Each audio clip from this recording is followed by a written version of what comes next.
Hi, Misha here, and let's talk about the Dassault Rafale, whichever you prefer. We'll go with that pronunciation. The current French omnirole, what they consider multi-role fighter, and we have two new models from Hobbymaster. In the past, we did already look at Hobbymaster's Rafale C, the single-seat, primarily Air Force version. But now we have the Rafale M, and we have the first two-seater from Hobbymaster. This is actually a Greek DG, but it's the same as the B. In fact, many say that the B has been replaced by the D designator, just as the C has been by the E.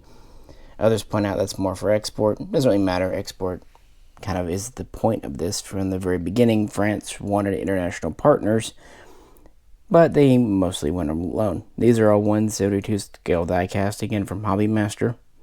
And in the past, we looked at the same 1/72 scale diecast from Panzerkampf. I have thoughts on this. It's not my favorite, but there are actually a couple of things about this that might be better to some than the Hobbymaster. But overall, yeah, Hobbymaster I think is clear, especially with the price of Panzerkampf now. Still, for a long while, this was the only Rafale we could get in 1/72 diecast. So, as usual, history, specs. I thought about doing a comparison video looking at the older Mirage 2000, 2005, but nah, same goes with the Eurofighter. I might mention it a bit, but I think that's best for its own video. No, today I would like to focus on the gust of wind or the burst of fire, the Rafale, which has been in service for roughly 20 years with the French Air and Space Services as well as the French Navy. So let's go back to the 1970s when disco was king. Also, if you could, like, share, and subscribe would be awesome. Thanks. So we have three main versions here, and from the outset, it was always planned to be three. Because in the 1970s, the French Air Force and the French Navy, the maritime services, needed a new fighter. And they decided, hey, if we use basically the same general airframe, it'll save on lots of distress, time, money, what have you. You know, not unlike what happened with the F-4 Phantom eventually, with the U.S. and the Navy and the Marines all using it. But around 1979, European nations started sharing development and even construction of aircraft. The Panavia Tornado, the Ciprocot Jaguar come to mind. And so there was a program started with the usual suspects from West Europe, but it quickly collapsed by 1981, this first program. But Dassault did have an entry into it with a two-engine design, which would go on to be the ACX, the Advanced Combat Fighter Experimental Program. We start to see rumblings of this around 82 with a tech demo coming out. Well, the European nations would start a new program in 1983. Primarily, you have West Germany, the United Kingdom, and France involved. Of course, there were others like Spain and Italy that are going to be participating or at least considering it, but those are the big ones.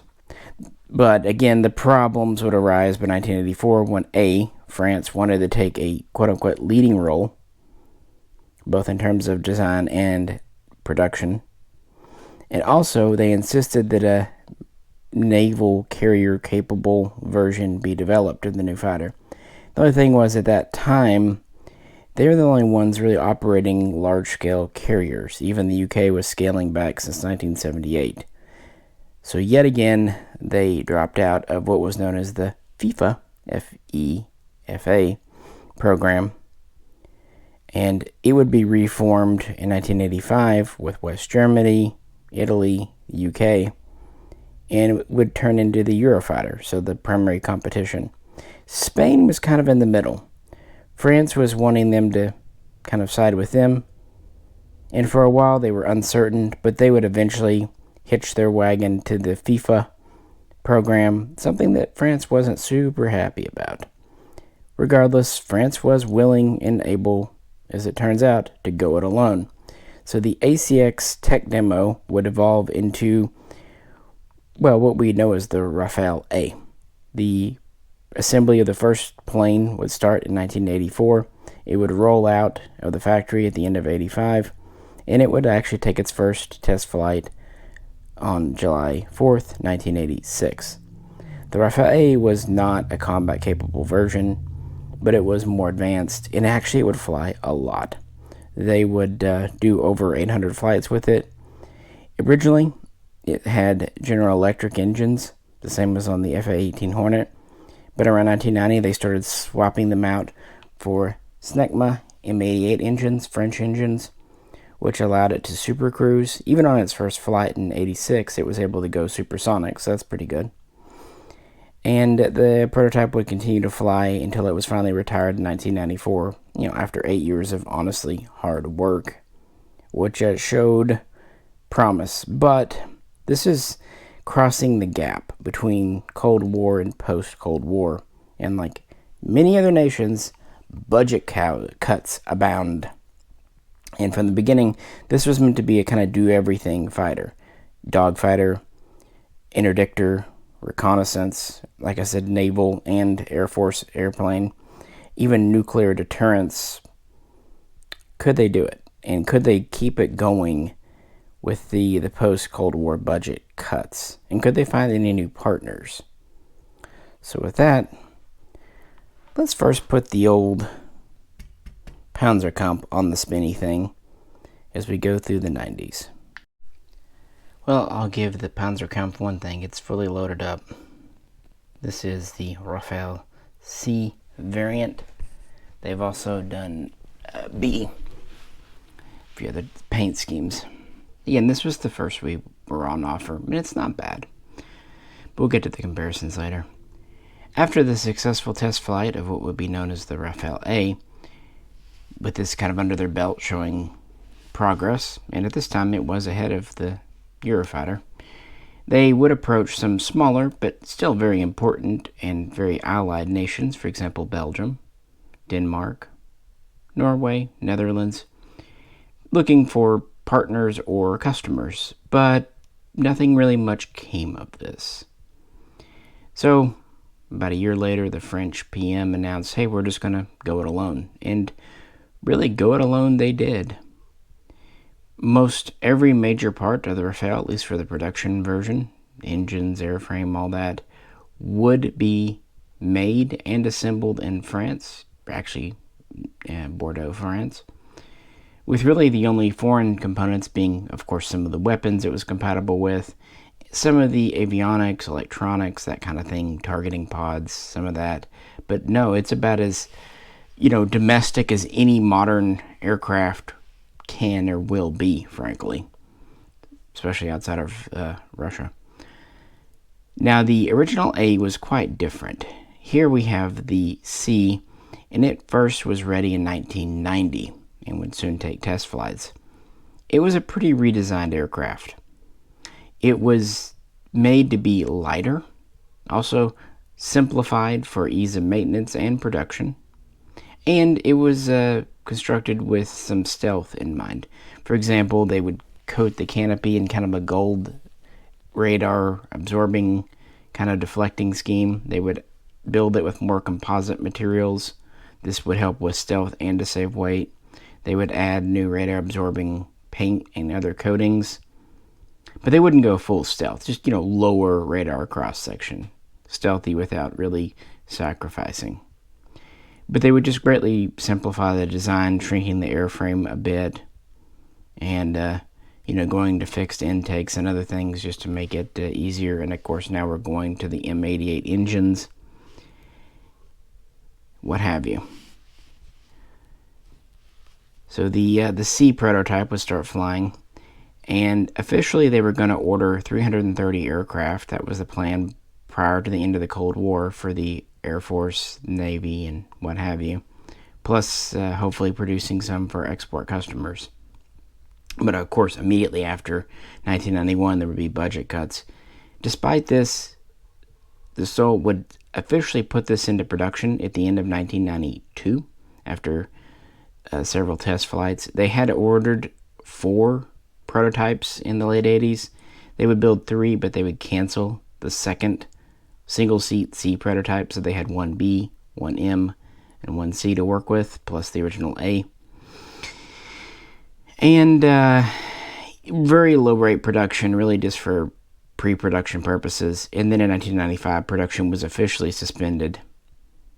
But then in January of 1997, it would get a injection of capital and new life. It looked like the program almost was dead. It was definitely on life support for a couple of years there. But the changing world after Desert Storm and operations in Yugoslavia, former Yugoslavia as it would be, so production would ramp up, but much smaller numbers. The French government contracted for a firm 28 airplanes with an option to pick up another 20. This was confirmed, it was signed for, boom. And deliveries were supposed to be between 2002 and 2007.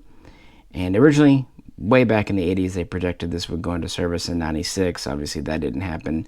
So now they're projecting 2004 for service.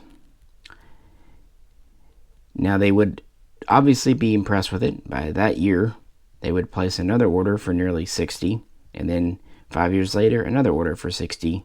By the end of 2009, the French government, all the branches, had a combined total of about 180 Rafales on order, with several already delivered. So it was finally getting off the ground, and finally about to see combat.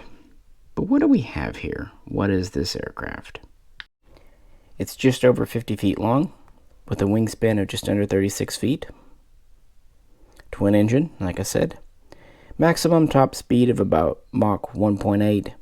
So not the fastest, but equivalent to, say, a Hornet or Super Hornet. And that was at altitude, of course. At sea level, it's still supersonic, but just barely at about Mach 1.1. And it's capable of super cruise, so no afterburner, up to about Mach 1.4. So actually pretty good on the super cruise. Also, let's remember that the F-35 only has a top speed of 1.6. Maximum altitude is fine. It's not a high altitude interceptor.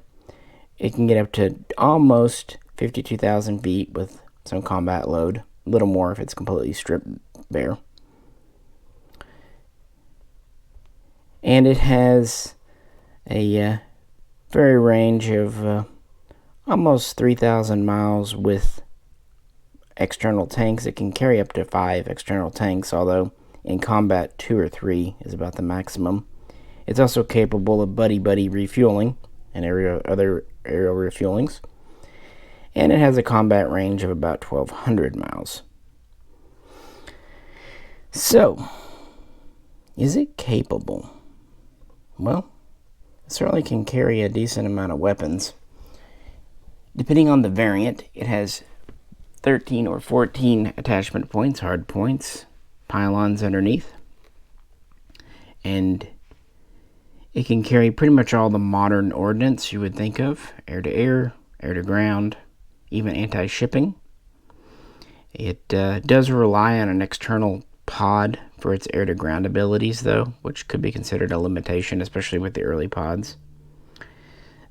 It would be able to use the late-generation Magic missiles, but was designed more for the Mika missiles, as well as the newer Meteors.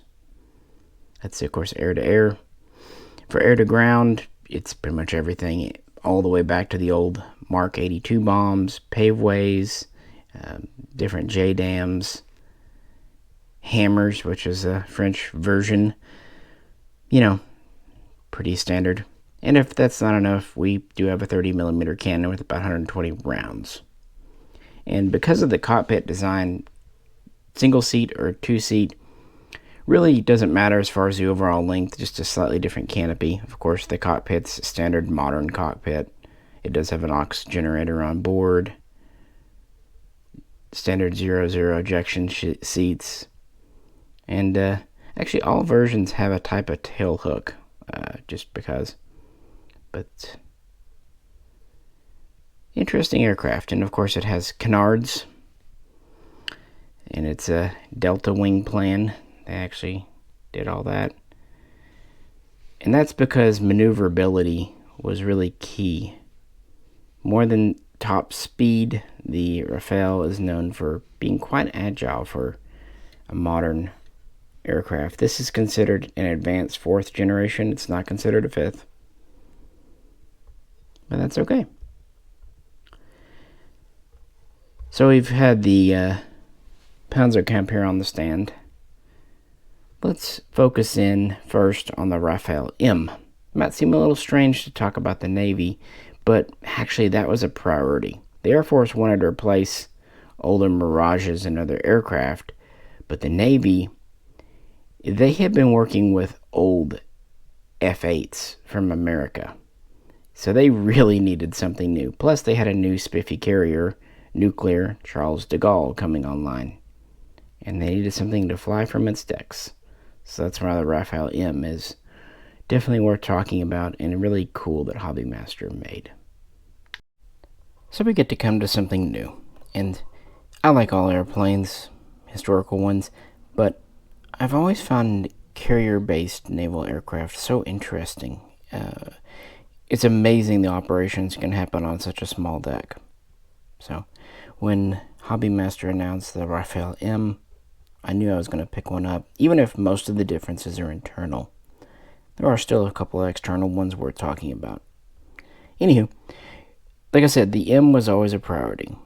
So the original order was for 2 prototypes, and both would be delivered, M01 and M02.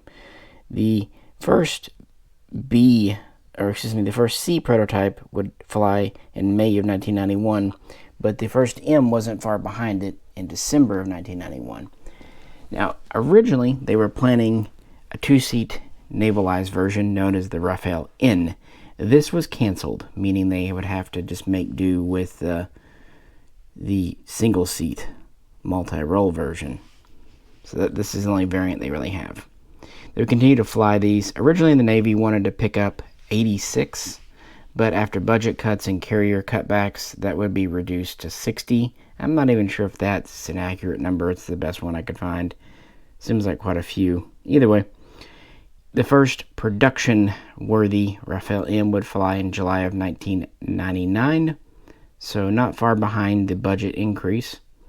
And the first 2 production models would be delivered to the French Navy at the end of 2000.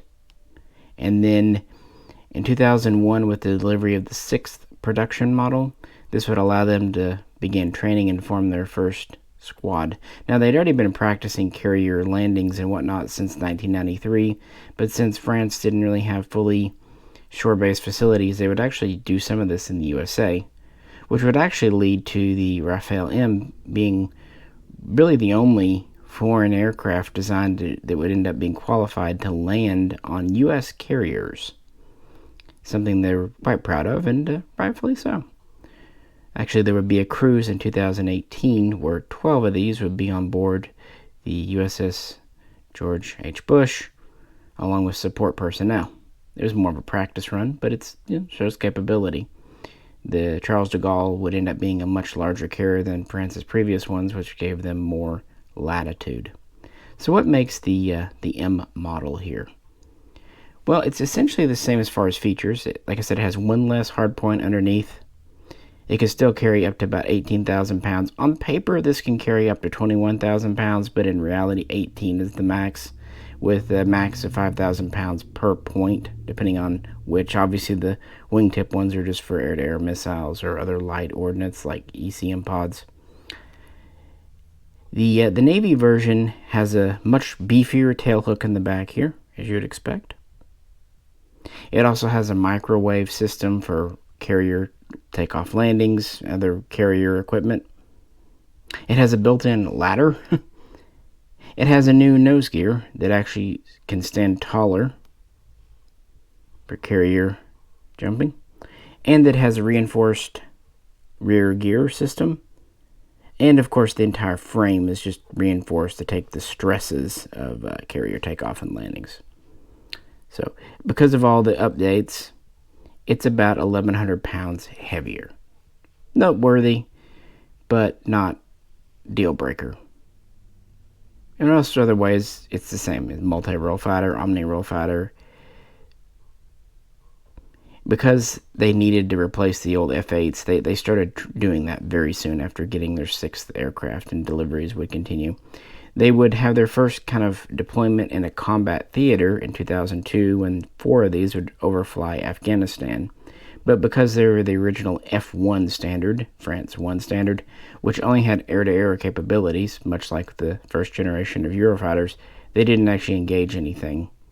But it was, putting them in theater, testing them out, what have you. They're still undergoing testing and practice. The Navy would finally declare the M operational in June of 2004.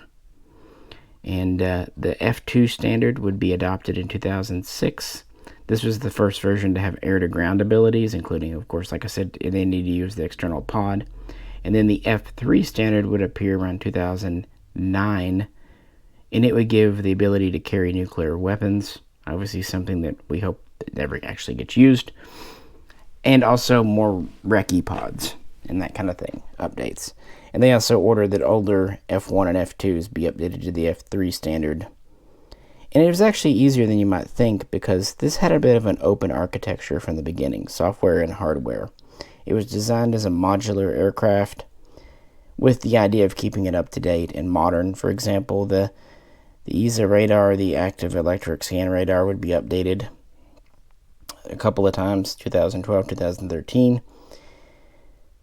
And a lot of the jamming and targeting pods would be changed and updated. Weapons carriage, for example, the Meteor missile was ordered for it in 2010 and would appear several years later in active service because they wanted to make something that would be viable up until at least 2040 or even 2050.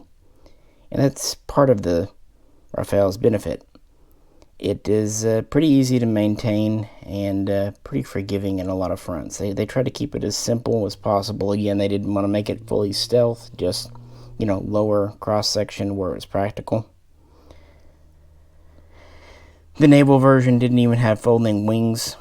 I should point out that before the Rafale M was test flown, the Navy did consider purchasing the FA-18 Hornet, even getting some from America to test out, but for whatever reason, they decided not to go with the Hornet. But it just kind of interests me that this does have a lot of similarities with the Hornet if you think about it in terms of capability. Both are multi-role, both are about the same size and dimensions. Yeah. So the M went into service technically first. This one here from Hobby Masters from 2011, Libya strike mission.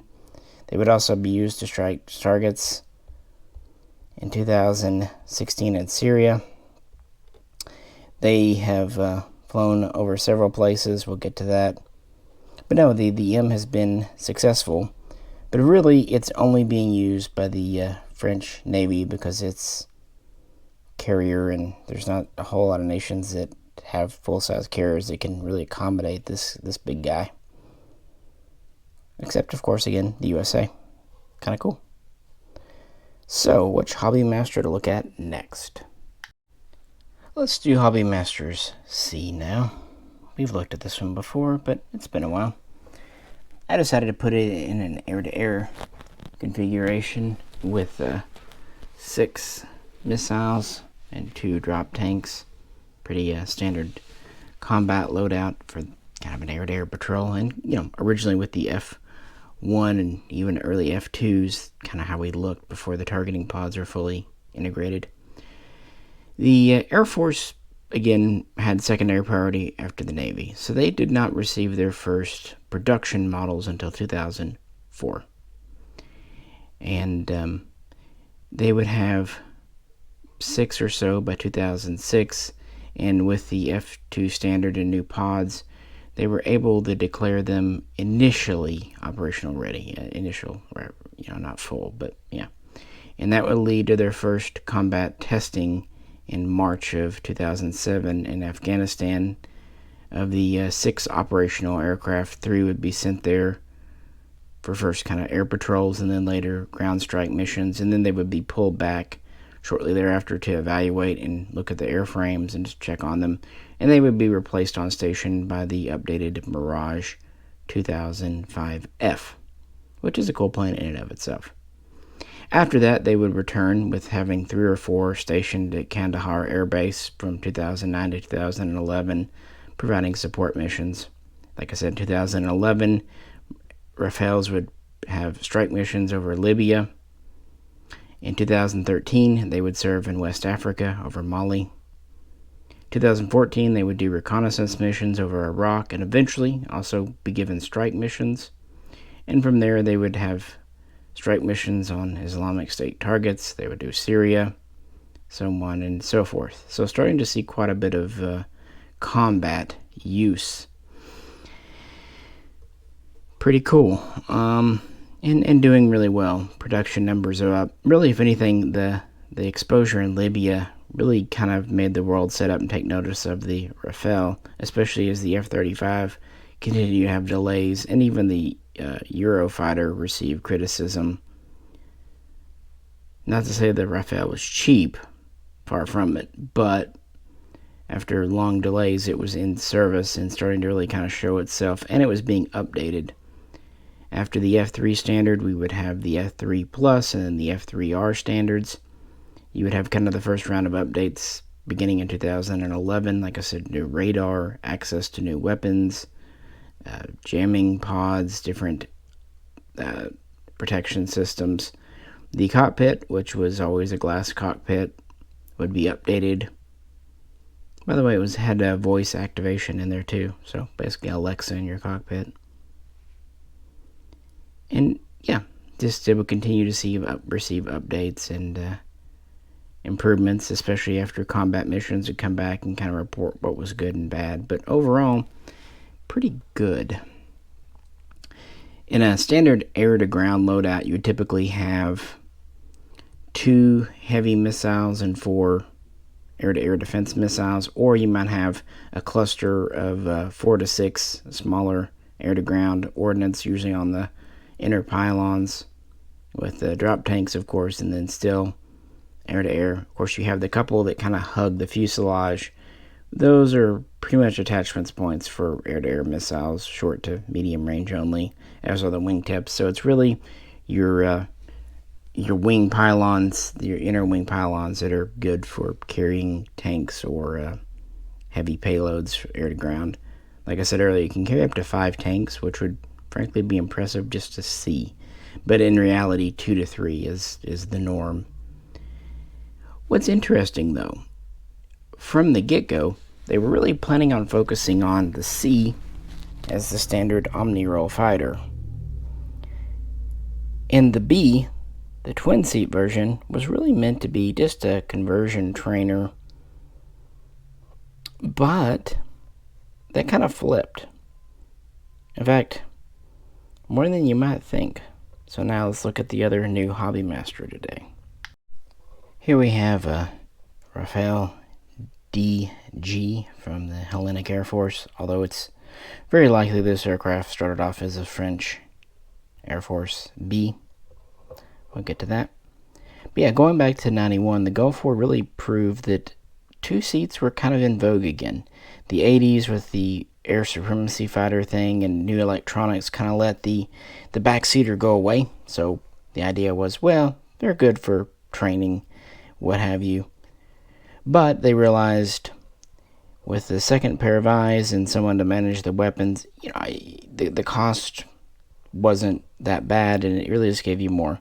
So April 1993, the first B prototype flew. And it was so successful that they actually ended up using that prototype, especially since the second C was canceled, to do weapons testing and evaluation. And that's really where they kind of got it. Originally, they were mostly going to buy Cs, just with the maybe 20% of the order being Bs. This was flipped. They switched their order in the Air Force to 60% two-seaters and only 40% C single-seaters. And the Navy had, like I said earlier, planned to have a twin-seat version, but it was canceled for budget reasons, so, it is what it is. In fact, the first ones that the Air Force received were Bs in 2004. And what they discovered over Libya was this could pretty much protect itself, even on like seed rolls, wild weasel rolls. With the newer electronic countermeasures, the Spectra system, plus the second seater to controlling the weapons and whatnot, allowing the pilot to focus on flying the plane.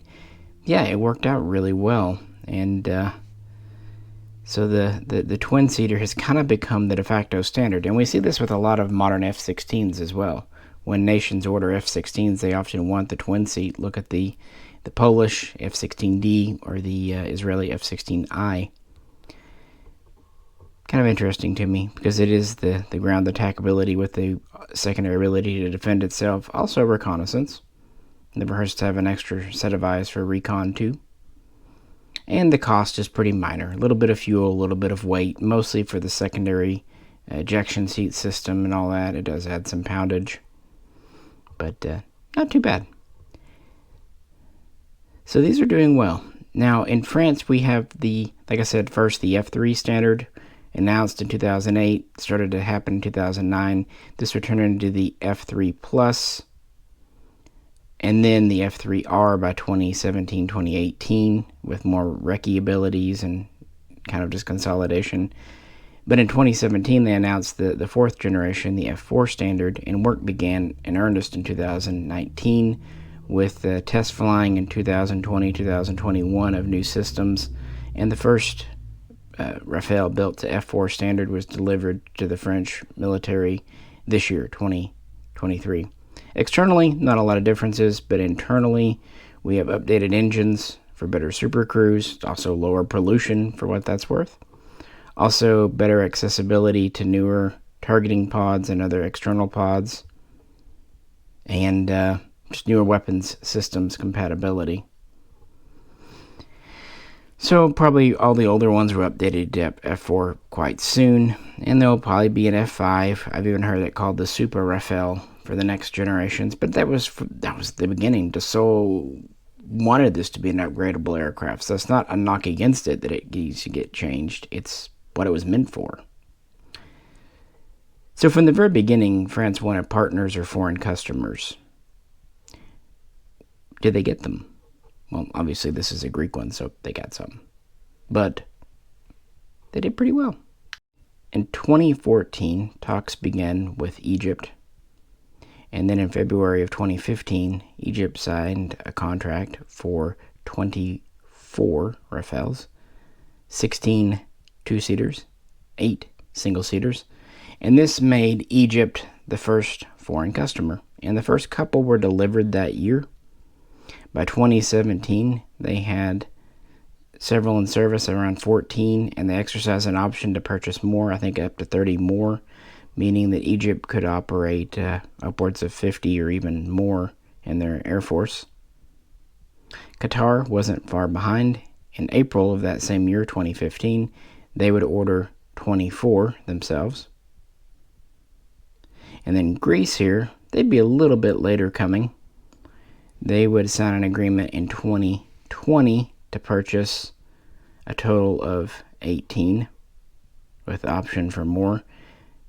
And they got their first couple in June of 2021 because of the ones they ordered. They agreed to pick up a dozen refurbished French Air Force models. I think most were the B/D model here. So that allowed them to get into service with the other ones being new manufacture. And who knows how many the Hellenic Air Force will end up picking up. There are other customers that are agreeing to buy. For example, Croatia has agreed to buy the Rafale. There's been some talk with India. That's a whole thing that I'm not even going to get into in this video. To this point, roughly 240, 245 have been built. So not too far off from the original projection of 330. Just a couple of decades behind. And it does continue to see combat deployment and use, upgrading, and what have you. Interesting aircraft. Not perfect. Maybe not even better than the Eurofighter or F-35. But to me it is interesting that it's pretty much entirely French designed and produced. Something you don't come across a lot in the 21st century.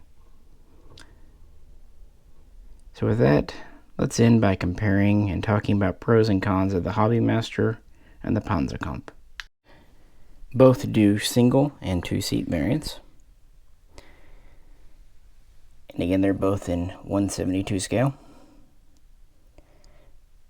The Panzerkampf came first, and it does have a few things. For example, the canards do move on it versus the Hobbymaster, where I believe they are fixed. If they move, let me know in the comments, but none of mine want to move and I'm not forcing it. I will say both are made out of plastic because they're so thin. So that's kind of a 6 1 half dozen other. The Hobbymaster does have a metal tail, whereas the Panzerkampf is plastic. And overall, the Panzerkampf is lighter. The body's all metal, just like the Hobbymaster, but the Hobbymasters are solid inside. They have filler. So they just come across as a heavier model. The Panzerkampf is a little kind of mischievous because of the metal stand. It feels about the same weight overall, but then you realize a lot of it's the stand. So this is hollow inside. So it feels much lighter. It feels more like a traditional plastic model, just metal. I do like that the stand is metal versus the plastic of the Hobbymaster. So there's that. Attachment's about the same on both. No real pros or cons. The Hobbymaster has interchangeable canopies. The Panzerkampf actually has a hinged canopy that hinges to the side like the rear one. I'm not sure which I like more. It is neat to be able to open it up, but it does mean if it breaks, you're kind of up the creek. This just pulling off is nice. Both have up and down landing gear, same style, plug it in.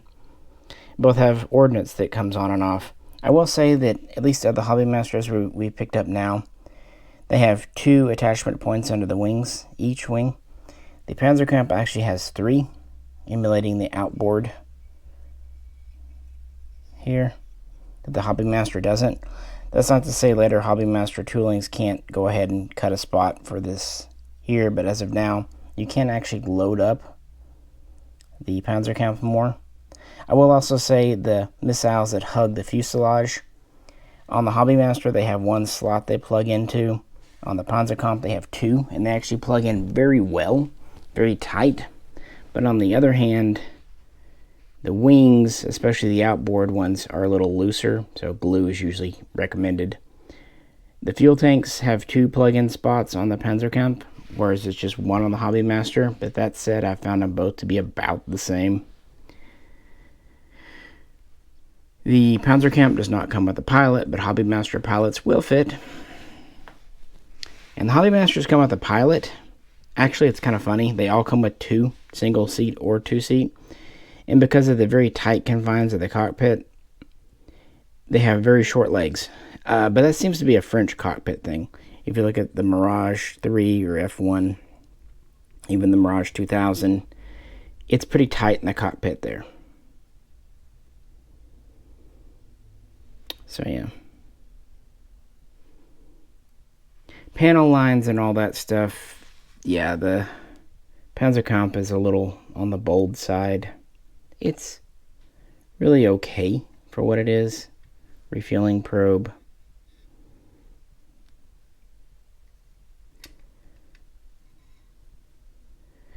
But the Hobbymaster just feels like a higher quality, model. Hobbymaster's Hobby. This feels more like not Falcon, because Falcons, for all their failings, were very heavy. This feels more like an IXO model or something like that. Metal, for sure, but again, they're making the body kind of hollow, or at least partially hollow. And it does, you can feel it in your hands. It really does feel like a traditional plastic model, just with the metal main body. which thanks to the delta wing is pretty much the whole aircraft. I will give them credit though, they do come with a good bit of ordnance and tanks and everything, so that's cool. And the gear doors and everything plug in very tight on actually both of them. But since price-wise they're about the same, I would definitely get the Hobbymaster. On the other hand, it came out later. This came out a couple of years before, so they were first to the punch. I think if Panzerkampf would lower their cost, and this is kind of for all their stuff, they would be fine. They're kind of filling that spot that Corgi, Vulcan, Witty Wings did. Not quite as nice, but still good, and doing some planes that other manufacturers may not be doing. So if they could just bump their price down to say $80, whereas Hobbymasters are 100 plus, I think they still have a market. And it's funny is when Panzerkampf first came out, they were 70, $80. I don't know why the price jump all of a sudden. Hobbymasters have gone up too, but not quite so much. So yeah, if you're looking to get a Rafale, I would go the Hobbymaster. They are going to be doing another C model for the French with the Scalp missile, which is kind of cool. Strike missile. And then they'll be doing another B or a B model similar to this, but with French markings. And I'd like to see them do more varied ordnance loadout. That'd be neat. More of the French specific weapons, because that's what's neat about French stuff. You look at a lot of countries, they're kind of using a lot of American, or at least jointly designed American ordnance. Not France. They do the Magic, the Mica. They do their own thing, and that's pretty cool. So I wanted to do a video looking at the new aircraft. So which one's your favorite? The B/D, the M, or the C? I think for me, I like the M the most. Carrier-based, we don't get a lot of modern carrier-based aircraft, and the fact that it's seen action for the last 20 years is pretty neat. And it's neat that this design continues to be updated and refined. And it really does seem to be doing a good job as a multi-role fighter. It wasn't something like the F-15 or MiG-29 that was turned into something else. This is what it was meant to be, kind of like the F-16. Or the Eurofighter, if we're being honest. I'm just happy whenever Hobbymaster has new tooling, instead of just a repaint. So yeah, let me know what you think. And if you could, please like, share, and subscribe. And if you'd like to help out, you can always contribute over on Patreon. This is Misha, and I'll catch you very soon next time.